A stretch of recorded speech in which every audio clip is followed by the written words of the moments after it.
I think the Izzet Phoenix deck's probably the better mulligan deck out of the two here. So, interesting to note that Bedlam Reveler is also a horror, so Thing in the Ice will not bounce Austin's Bedlam Revelers. I always think that's a cool interaction of the Phoenix decks. They used to play Bedlam Reveler. Some of them still do. It Yeah. seems to be a toss-up if you're playing Crackling Drake or Bedlam Reveler, or Monastery Swift Spear is thrown in the mix somewhere. There's no real like set mana base or creature base. I think William's on the splashing white for sideboard cards though.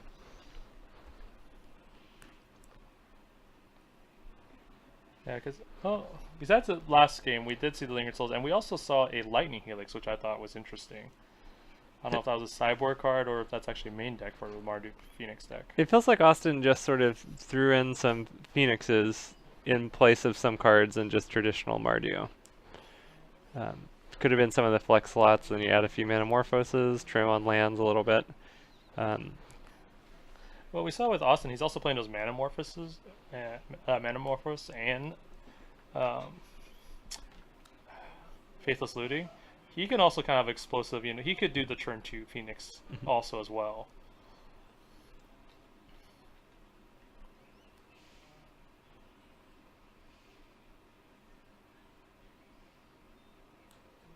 Oh, no Phoenix discarded off that looting.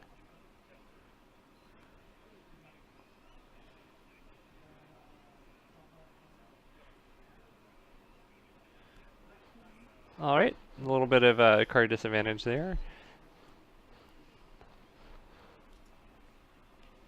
I see Serum Vision, Lightning Bolt, and maybe another land in Will's hand. So maybe a bit of a speculative Manamorphose into Faithless Looting there. I kind of would have been tempted to just cast some of my blue cantrips. Yeah, because he has the other Serum Vision. It feels like the big turns for especially the Izzet deck are your turn 3. But looks like we've got Austin stuck on one land, which is interesting to fetch at the end of turn.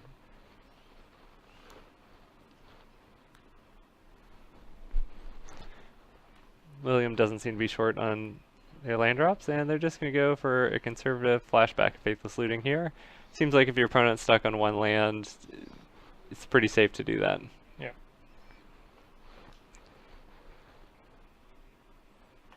Got the Unstable Mountain hanging out there. It is a foil. Wow. I wonder what's in his hand to be able to... Unless he doesn't have the 4th land. Yeah, Drake seems like a pretty powerful card in the matchup. You've got to pair it with a fetch land to be able to Fatal Push. Doesn't die to Lightning Bolt. Is usually huge and draws you a card. Oh, we got Austin's discarding.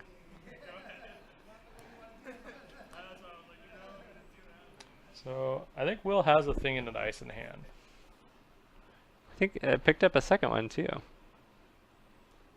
Definitely into deploying that card, especially when your opponent's behind on mana. Will is not holding back on blinging his deck at all. It's definitely shiny. And we get a F&M promo Serum Vision, draw a card, scry 2. Likes them both. Hang out on top. Are you an Expedition Land type of guy, or are you more some of the classic or more classic art? I like older or original arts. I do like alternate promo versions of cards, but if there is a cool version in an older frame, I like that better. I don't knock people for their choices of cards that they're into. Expeditions are unique, but I just like the Rob Alexander artwork, the more traditional looking paintings. The Expeditions look a little like digital to me, but they are pretty cool. And yeah, I appreciate when people care about the aesthetics of their decks and then pursue that. I think it's also a good way for modern players to support Wizards in a way. Oh, it was a great idea. You're right. Because all these promo or supplemental items are standard size. We had a gut shot that was making 2 red mana, but instead we're gonna have a Manamorphose here. Well, luckily we announced it. Luckily we announced it. So verbally, Oh, well, I see a lightning bolt left over in Austin's hand and another Manamorphose, so you could get rid of this thing in the ice if you wanted to. yeah, I think we'll see the gut. Yep, and we'll see the Phoenix.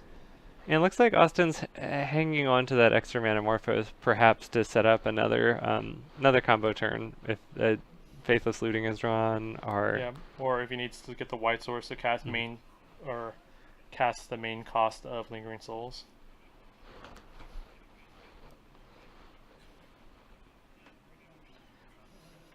Any future Magic Fests you're going to be attending this year? I'm going to go to Magic Fest LA. It's another Okay. modern one. I'm almost up to enough Planeswalker points to have 2 buys again for this next year. I think I need to win 30 more games of Magic. Oh, that's not too bad.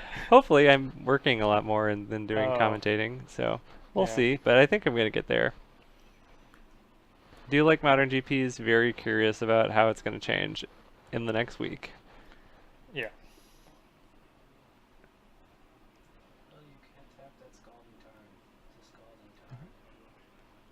Is that we got a Scalding Tarn that's tapping for mana? Oh, that's awkward.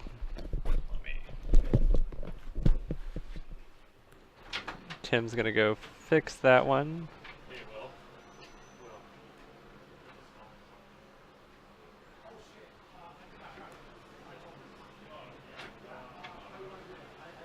Just crack it. Just tell him to crack it. Just crack it. Just crack. This is a downside with playing with expeditions, is they all look the same. You got a bunch of Hedrons in the similar colors.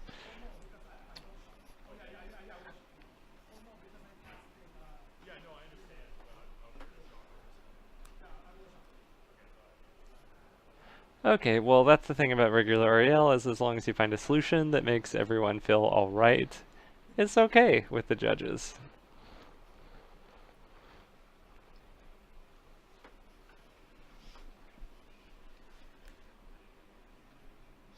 Will you be attending pre-release this weekend, Travis? Actually I'm not. I am going back to school and I've got like homework and stuff to do, which I Oh. haven't had to do in 13 years, so. You should get Monday off, right? It's MLK weekend. I do have Monday off. I have a couple other things going on the weekend too. I like playing Two-Headed Giant for pre-release. That's always fun. Okay. Are you excited about any particular cards? Not. I don't think there's much that's going to affect Modern itself, in my opinion. For Limited, I think it will be a fun set, but I'm not the biggest Limited player either, so I just like to occasionally do the pre-release to also support Wizards, you know, with the new sets. So it's a good way for me to keep supporting. It feels like now with the release of this set, they're going to have a lot of cards hanging out in Standard, and there's already some really powerful cards like Teferi, Search for Azcanta, and there's going to be, you know, Azorius Guild represented, so they had to kind of tone down the power level of that one. Actually, I take that back. There is that green, blue Simic draw card play land. Yeah, there's an instant speed Explorer. So we could see a return to Teamer Scapeshift. I love that deck. I like seeing people playing that deck. Yeah. I would be excited if that was the thing that happened again. Because it definitely could be, you know, going back to the original Teamer Scapeshift, which was more kind of control combo, you know, with the rebands and cryptic commands. And because you could, again, instant play, draw the card, land. Alright, William's thinking about what to do. Imagine William has a fair amount of cards in their hand and wondering when is the right moment to flip this thing. Do you want to get aggressive with it? Do you want to wait till your opponent's turn? Yeah, Scapeshift did use the Rug Scapeshift decks tend to play kind of similar to Splinter Twin, but they were really good remand cryptic decks. You could cryptic on turn 3 a lot of times, and yeah, just be able to tempo your opponent out. Sometimes they played Huntmaster or Tarmogoyfs, and then eventually have a combo finish. Mm-hmm. Do you think we'll ever see Splinter Twin unbanned? No. remnants, just talking about Scape Shift, it just reminded me of Modern 3-4 years ago, Yeah, you right? got Pod, you got Scape Shift, you got Splinter Twin, you got Burn. Delver was very viable.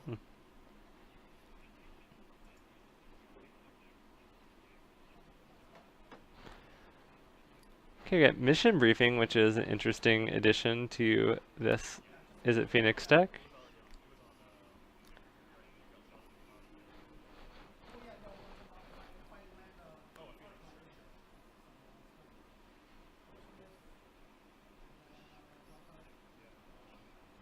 Some interesting sequencing going on here. I think he was hoping to Mission Brief, Surveil, plus Thought Scour, possibly mill his own another Phoenix. And did William miss the Surveil with Mission Briefing, though? Uh, I feel like he cast Thought Scour, the milled too, and then drew a card. Which, I mean, you can't Surveil, you could just leave them both on top. Yeah. So that's not a... You didn't have a GRE game rules GRV game rules violation, but could have maybe lost a little bit of value there. mhm. But you got a big thing in the ice that's flipped into an Awoken Horror, so it's looking all right.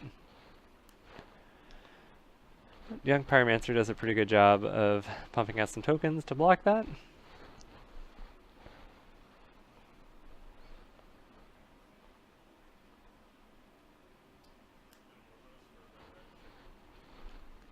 And we get 2 red in the pool with a trigger for Young Pyromancer.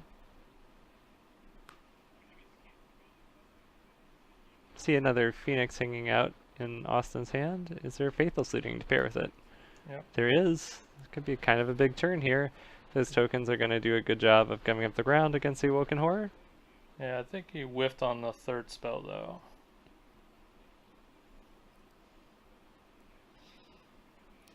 Is that I see a Bedlam Reveler hanging out there? Yes, we do have Bedlam River. He should be able to cast it for 2 next turn.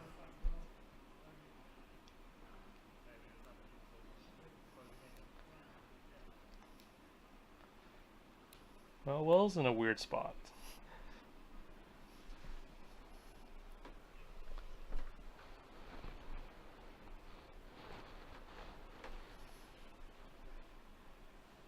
A card I would be really interested in drawing right now if I was on Will's side of the table is a Crackling Drake. You need some evasion, fly over these chump blockers, and it's probably a lethal attack. Got 2 mana for a Jace Friends Prodigy. Okay. It's popped up as a one of, I think, on a couple lists recently. Just another way to filter through your deck, maybe cast some more cantrips.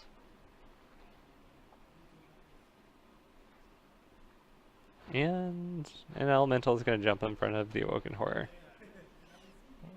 So it kind of seems a little bit on flavor. You have this big, like, cold ice thing, and then you have this Jeez, just hanging out. hanging out in a hot elemental. I don't know, fire and ice.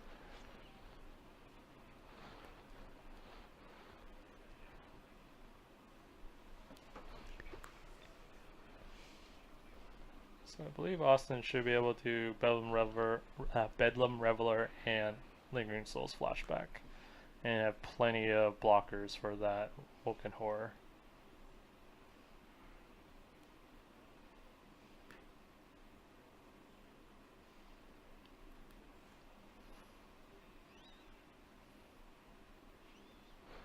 I see 2 Bedlam Revelers in Austin's hand. Drog Skull Summit. I think a Sacred Foundry also was the third card. Yep, Sacred Foundry.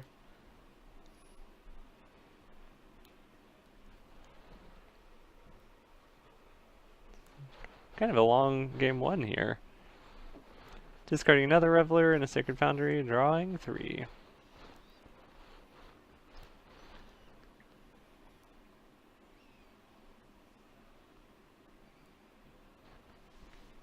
Can that produce 2 spells?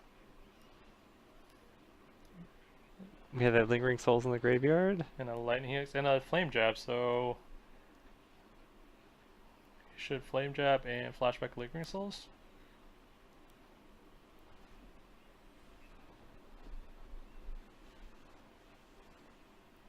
Austin really wants those Phoenixes to come back, but I'm not sure it's going to happen this turn. If that is a flame jab, he should be able to. Oh no, because he Bedlam Rever was the first spell. Sorry, never mind. And not triggering the arc light, even though it is kind of like casting an ancestral recall. Yeah. Get an elemental. Get 2 spirits. What a deal.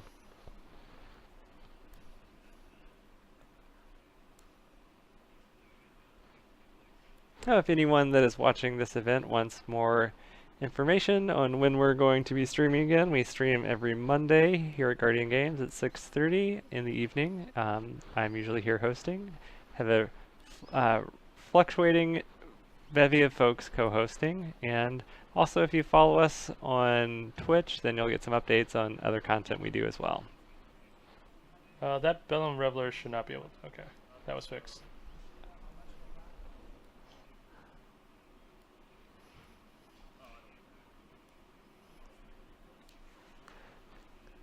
Okay, William not blocking. I'd be tempted to block an elemental with Jace, but maybe William is being like, Flame Jab is a card. Yeah. Or cut shot. Mm-hmm. I think Will needs another thing in dice. It does feel like with this Jace hanging out, you might be able to, if you produce a thing in the ice, you might be able to get a flip.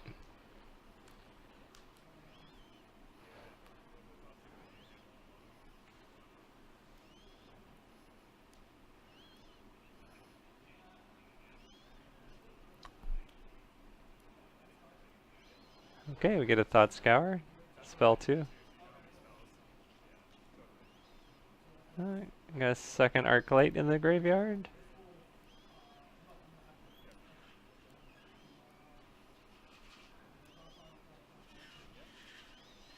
So you can activate Jace and actually -3 to recast a spell also from his graveyard. It's been a while since I've seen Jace.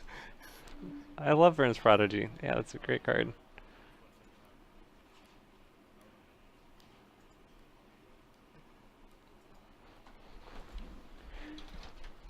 If you have 7 or more spells in your graveyard, Jace. I don't think it's spells, I think it's just X or cards. 7 or more cards, Yeah. you're correct. Jace is going to transform. Is it 5 or 6? It's been a while. I used to play a lot with Jace. 5 It or is more only cards. 5, wow. So that's going to happen most of the time. Yeah, so he should be able to -3.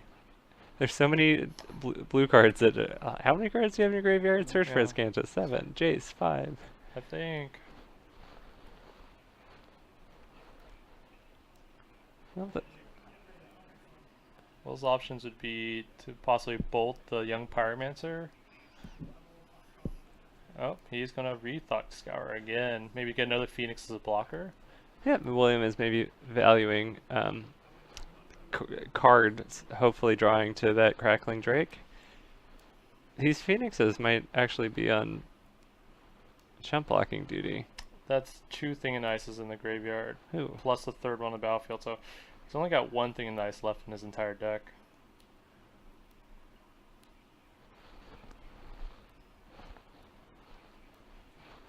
I think I would have just taken the Bolt to kill the young Pyromancer, because you would have 3 blockers with 2 Phoenixes returning.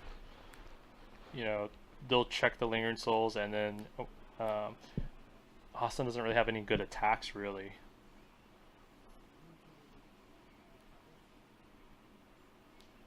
And Unless he has a Bolt in hand, I don't think William has drawn a Bolt.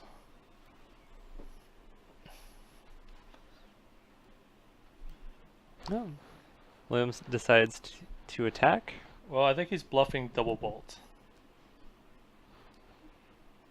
Yeah, just getting those. You can't. Getting the Lingering Souls tokens off the board or something.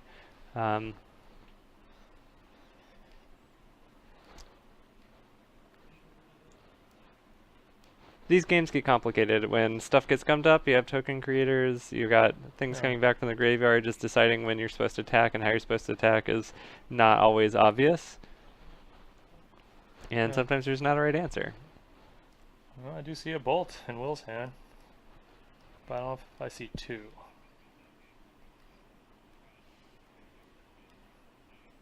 I mean, Austin can play safe and just block with a single token.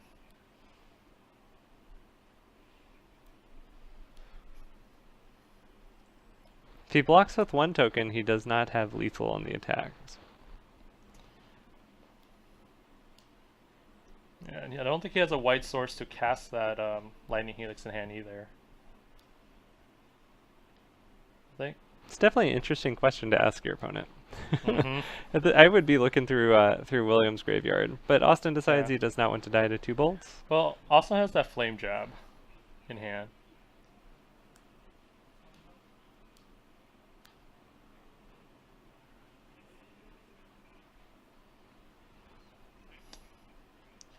Yeah, if he swings out, he's got the Inquisition, so you can play it safe, Inquisition and Flame Jab, and that should be game.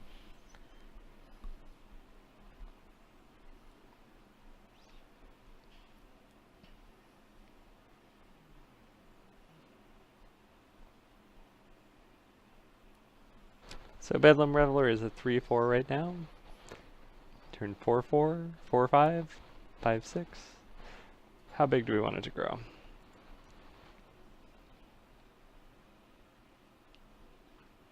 I believe Austin drew an Inquisition. I could be wrong. At this point, also, both these players are taking a fair amount of time to make decisions here, and there's only 20 minutes left on the clock. We're in game 1. So, if someone wants to win the match, you might have to start making some decisions a little bit more quickly than this. Get an elemental trigger, get a prowess trigger, draw 2 cards, discard 2 cards.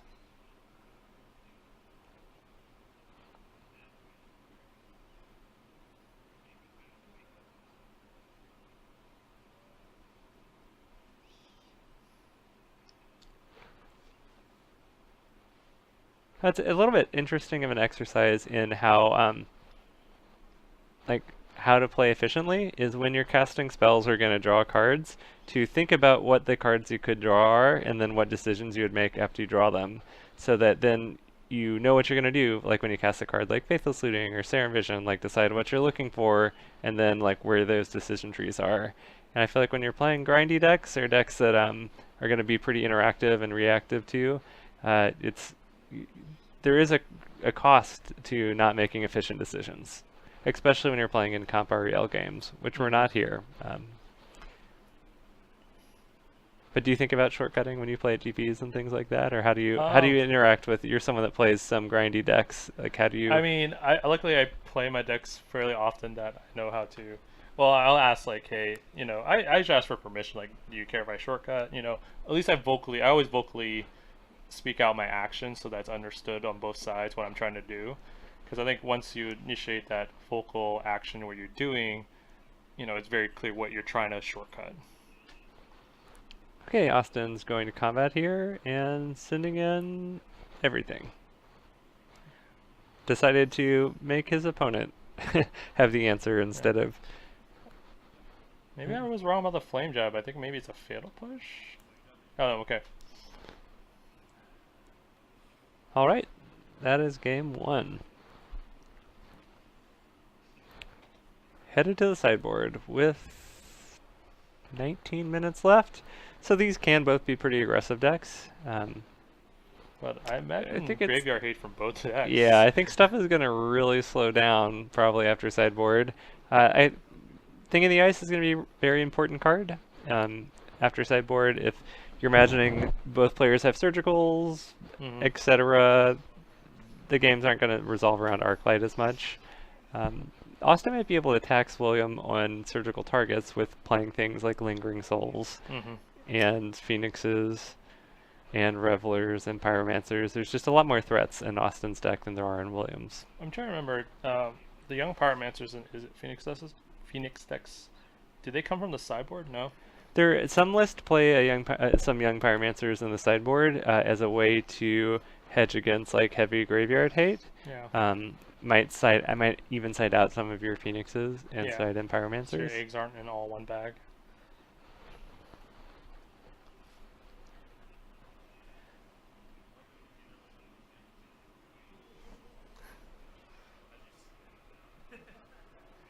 I could imagine...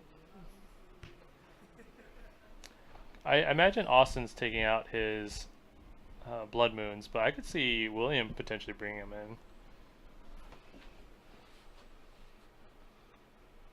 Okay, and also I could see William bringing in a lot of these. Is it Phoenix List to play some amount of Raoul? Is it Viceroy in the sideboard, or sometimes even in Yeah. the main deck? And that's a pretty good grindy card. Draws you cards, acts as removal, and just generally, if you're going to be playing a War of Attrition, which even though these are both super explosive decks, sometimes they're kind of meeting each other on the same plane, Mhm. and it's not going to. Usually, it's not going to be a race. You know what card I miss in blue-red decks? Keranos. Oh, I love Keranos. Like, it used to be a staple as a one of in a lot of decks in Yeah. the sideboard. I, f- And I don't think we've seen it in probably 2 years, right? I recently played a Keranos because I was missing a third Teferi in a Jeskai deck, Oh, okay. and while it was sweet to play it, I think what really is a downside for Keranos is it's actually a creature, and so you can't find it off Search for Escanta. Oh, And that okay. definitely came up more than once where I was like, oh, Search for Escanta, Keranos, sweet. Oh, it's a creature. Yeah. Which, even the blue-red decks that are the more control-y variants, a lot of those are playing Thing in the Ice, plus Spreading Seas, Jaces, and those decks aren't even playing Keranos anymore. They're going for Ral, just because you can find it sometimes off of Search, and it's definitely a removal spell when you play it. You have a little bit more control over what it does, but Keranos is one of my favorite Magic cards. Yeah, I played him as a one of in Kiki Core. That was always fun. It's always fun when you can also turn it on and make it Right. like, yeah, well, I'm gonna attack with my Keranos. Do you like the new borderless masterpieces, box toppers? Oh, the box toppers. I'm not. My issue with a lot of those box toppers and expeditions sometimes. Oh, specifically the box toppers, because it's only full art on the sides, not the top, because it's got the legendary border on the top, and then the bottom half. It's not like these masterpiece planeswalkers that was part of the Guilds of Ravnica masterpieces, where it is true full art.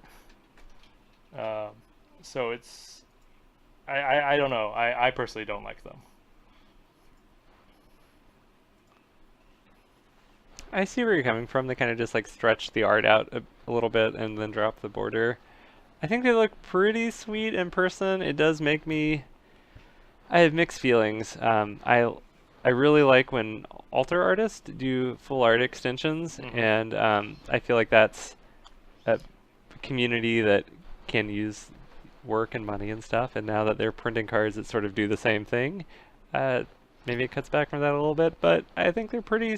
I don't know. I think they're pretty sweet. I like them. If anyone wants to send us some Celestial Colonnades instead of subscribing or following our channel, that's supported and encouraged. I need a playset. And we have a Fetch Shock to start off game number 2 for William.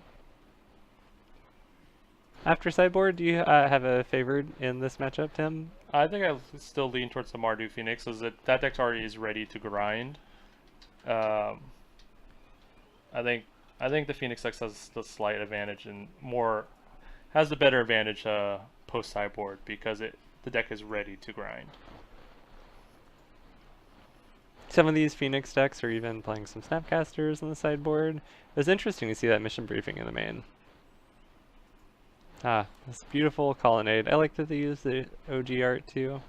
Again, I think if they went with the top around the top border, if they extended it all the way, I think I would have appreciated it a little bit more. Okay, people can send us these, and then I will pay someone to alter the extended top part of it, so we can have a compromise there. All right.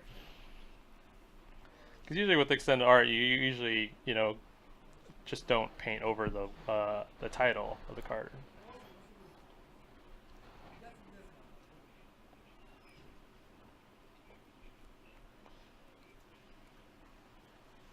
I'm hoping they do a second release of UMA. Seems like it was one of those things where like the financial cabal bought up a lot of stuff, and it always is a bummer when that happens. Yeah. So we have an Inquisition for Austin here. We see a Thing of the Ice, a Surgical Extraction, a Gut Shot, an Opt, And a... Can you make out what that land is? That's Steam Scalding It? Scalding Tarn. Tarn. Scalding Tarn. Austin decides not to care about the surgical.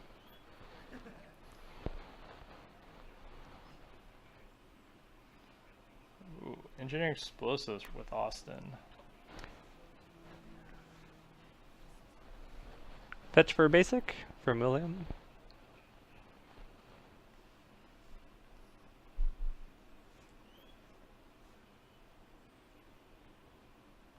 The basic mountain.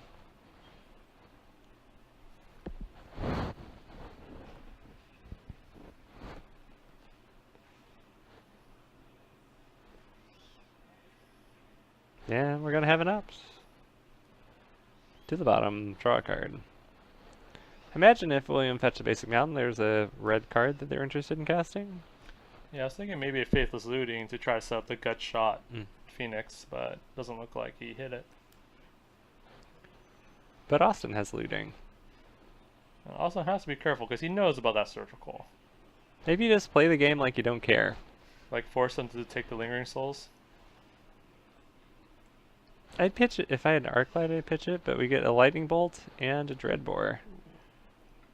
Don't see Dreadboard that often. We have a Nihil Spellbomb in hand. Another Lightning Bolt.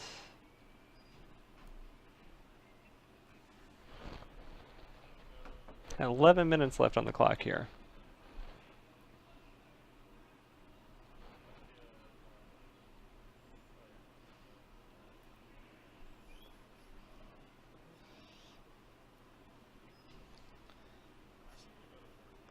He's gonna get the Sacred Foundry, I believe, so that he can hard cast the Lingering Souls from hand.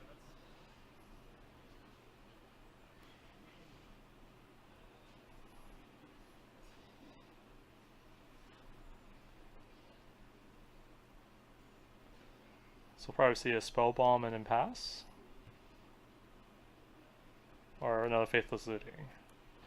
I think we can go for the safe play of Spellbomb and pass.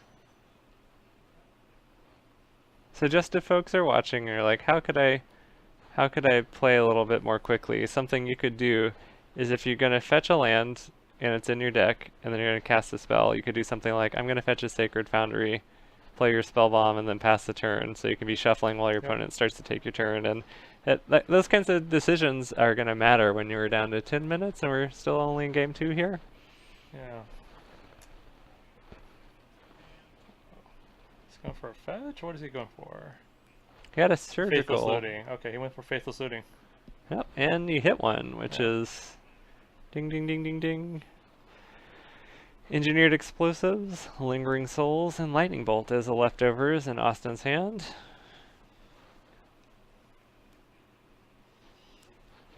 Faithless Looting is a way to get your Arclights in the graveyard, so it's a powerful card.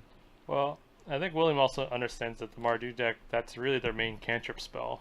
Right, you don't have any of the Ops, Serum Visions, Sleight of Hands. Metamorphosis, I think, is the only other true cantrip that Austin has in his deck. So this will greatly slow Austin down so that Will can hopefully top deck some possible answers. I guess is that another Mountain in William's hand, I think?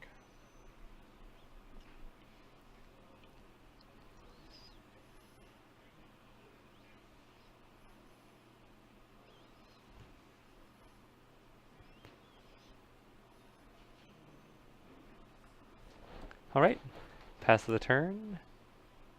And are we going to cycle this Nihil Spellbomb, or are we going to wait for some better targets than what is currently in William's graveyard?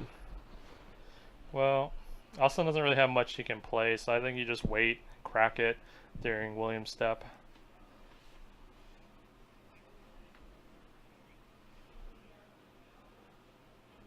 Do you think the explosives that Austin brought in is specifically for Thing in the Ice? I think he's expecting the young Pyromancer or Thing in the Ice. I think either or. Well, we're going to Surgical Extract a Thing in the Ice in William's draw step. And we have a Arclight Phoenix, a Lightning Axe, and a Serum Vision. We kind of predicted this battle of the Surgicals, but Yeah. It feels like both of these targets aren't super ideal, but they're better than a random spell because they do interact with a graveyard or one of your limited win conditions. But Mm-hmm.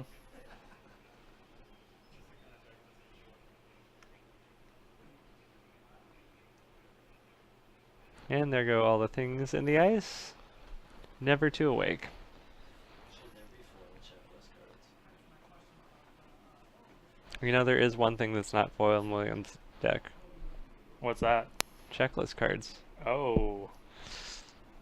Do you think they'll release that as part of the next master set? It'll be a checklist themed master set, and that'll be the rare token is one of the checklist cards. I'm in.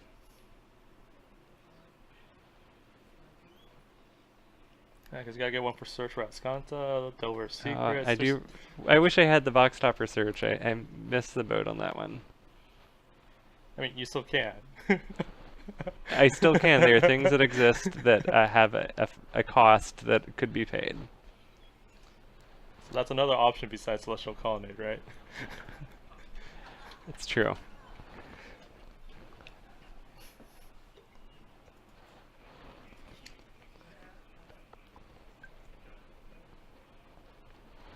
And we get a hard cast Lingering Souls. The Oh, so first real pressure of the game. 2/1/1 spirits. Both players were at 14. Now Williams going to 13. I wonder how he's gonna do this. Is he gonna lightning axe, get shot, and does he have a third spell to cast it beforehand? I mean, you could just cast the Arclight Phoenix You right could, now, you right? could. That's. But he could double block with the spirits, and then we could just deal with all that again. Oh, okay. Wait, that's a good one. Yeah, Spell Bomb does not stop the Crackling Drake.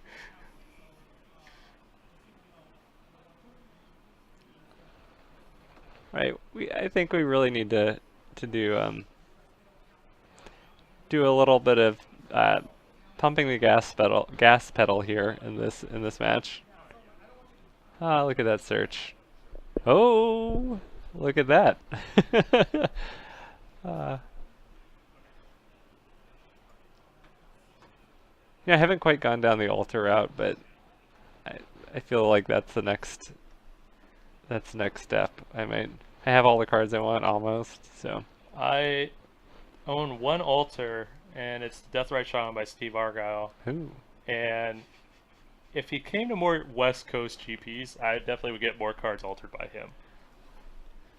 I think I've just come to terms that I'm not selling my collection, so Yeah. I don't care if I lose value on them.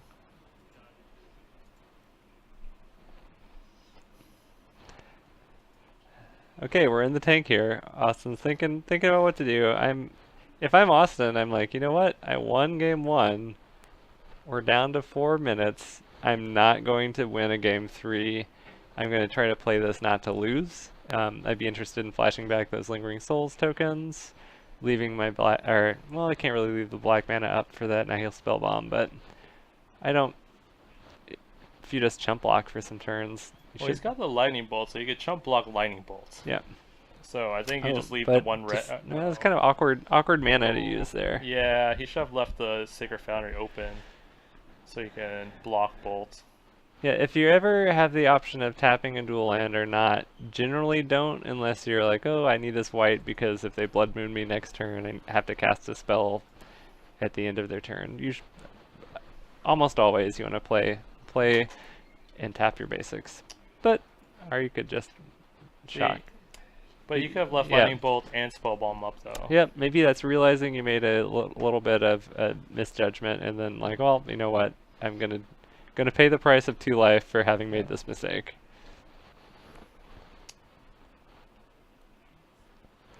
Okay. Phoenix coming in. I'm sort of just into, This is an interesting one. Do you just chump block with a spirit here?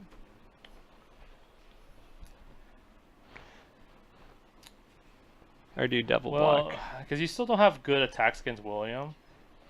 Kind of double block. Does double blocking seem better than jump blocking? Well, he's got the gut shot, so he has to at least Triple commit block? Yeah, he's got to commit 3 spirits. Okay, I could see triple blocking, and then you can use the Nihil spell bomb. Yeah. But he's gonna go with the safer play there.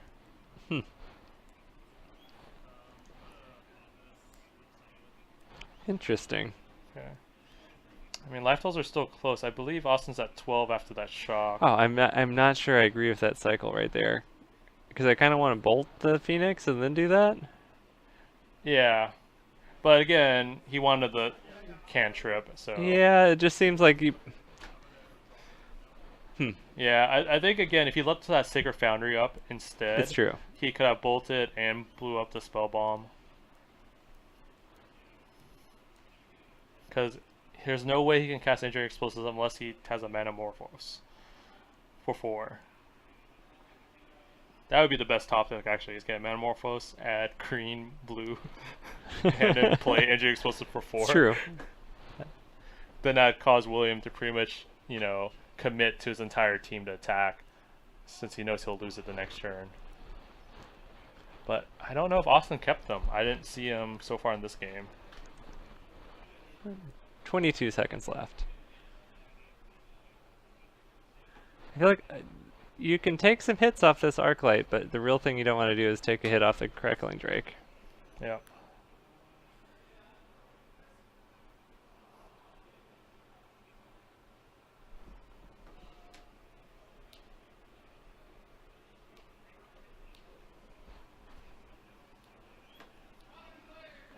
Okay, we're in turns right now. We're on turn 0. So if there's any lines that chat sees that you're interested in how the players would play them out, feel free to throw that up there. At this point, if you're Austin, you're playing to draw this game, right, Tim? Yeah. I think that's going to be a struggle, because I think William's going to start having to use that gut shot and the lightning axe to get rid of the spirit to clear it away, because Will only has 3 turns to kill Austin. I think as William you are forced to just kill off the spirits. Well, Austin does have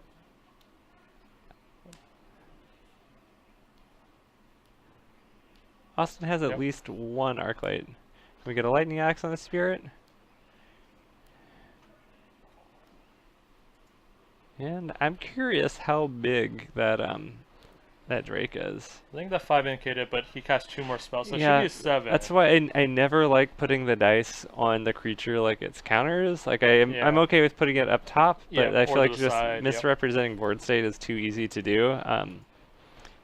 And then your opponent's like, don't block. You're like, oh, it's actually 9. So, I think Austin has at least 1 Arclight Phoenix in the deck. So this is a 2-turn clock. Austin pretty much needs 2 bolts.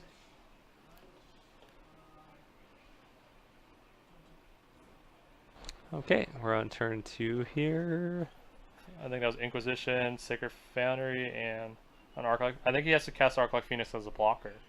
Did Austin have a land in hand last time? Because I think he drew the Inquisition this turn, so I think he had the land last turn. He just didn't play it. Could see not playing land, Faithless Looting, thinking about that, but if... No, the Faithless Looting is Surgical. Oh, right. Yeah, then it seems like you want to play your land tapped.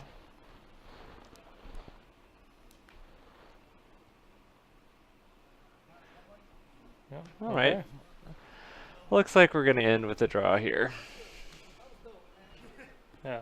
Okay, well, yeah, thanks for tuning in here. This is Portland Paper doing live streaming from Guardian Games here in Portland, Oregon. We're here every Monday at 6:30, and thanks for hanging out, Tim.